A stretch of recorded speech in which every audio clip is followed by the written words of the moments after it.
Professeur Niaoulé Oupo, oui. Vous êtes connu comme écrivain. Alors, présentez-vous, qu'est-ce que vous faites en ce moment? Je suis professeur d'université, professeur titulaire d'université, mais en même temps, sur le plan politique, un des vice-présidents du Front populaire ivoirien et coordonnateur principal du bureau exécutif restreint de la CNC, la Coalition nationale pour le changement. Voilà les fonctions que j'exerce en ce moment politiquement. Et là, il est question d'un meeting à la place Figayo demain, le samedi. Oui. La Coalition nationale pour le changement organise un meeting à la place Figayo, samedi 26 septembre, à partir de 10 h. Ce meeting intervient dans un contexte précis. Un contexte de mépris affiché par le pouvoir d'Alassane Ouattara et du RDR relativement à toutes les revendications posées par la Coalition nationale pour le changement et qui sont inscrites dans sa charte, notamment sur des questions aussi fondamentales comme la réconciliation nationale pour le retour apaisé de tous les exilés, la libération du président Laurent Gbagbo et faire en sorte que tous les exilés reprennent leur place dans la vie nationale.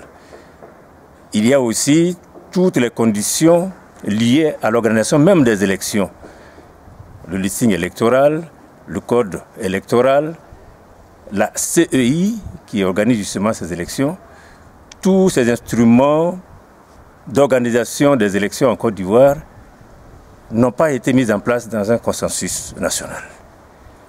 Ils ont été mis en place uniquement par le pouvoir Ouattara et tous ces instruments sont aujourd'hui à sa solde. Et en dépit de toutes les objections que nous avons émises, le pouvoir Ouattara affiche un mépris absolu relativement à toutes ces questions que nous posons.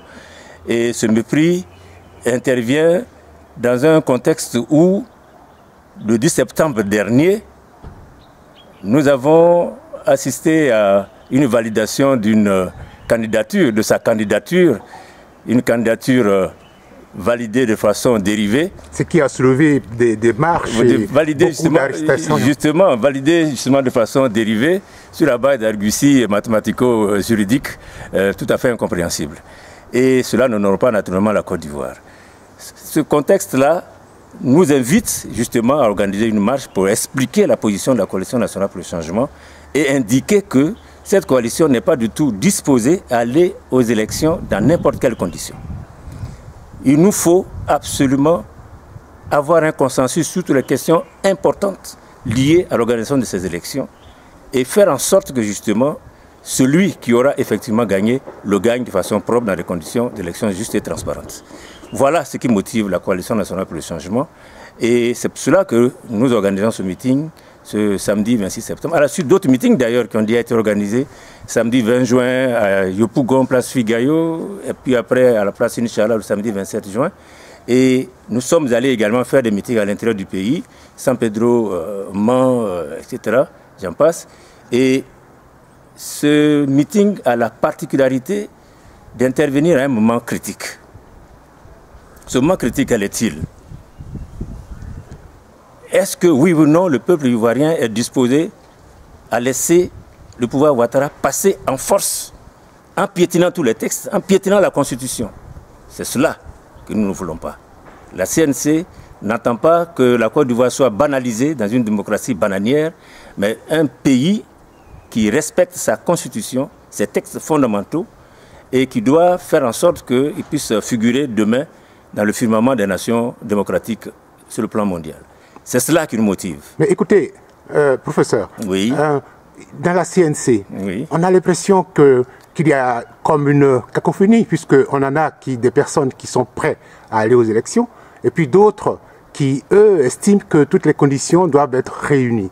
Alors, comment vous faites pour réunir, de mettre ensemble des personnes, des situations qui varient d'un membre à l'autre?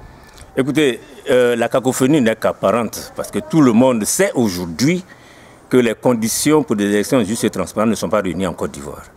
Donc sur cette question-là, nous sommes totalement d'accord. Il est évident que dans un attelage, il peut y avoir des contradictions secondaires et ce sont celles-là qui ne doivent pas qui va être privilégiées relativement aux contradictions principales. Notre contradiction principale aujourd'hui, c'est l'adversité face au pouvoir Ouattara. Et donc, il n'y a pas à craindre. Non, il n'y a pas à craindre. Il n'y a pas du tout à craindre. Il n'y a pas péril à la demeure. Et donc, il y a donc ce meeting à la place Figayo. Oui. Vous invitez qui? Quelles sont les personnes qui doivent venir?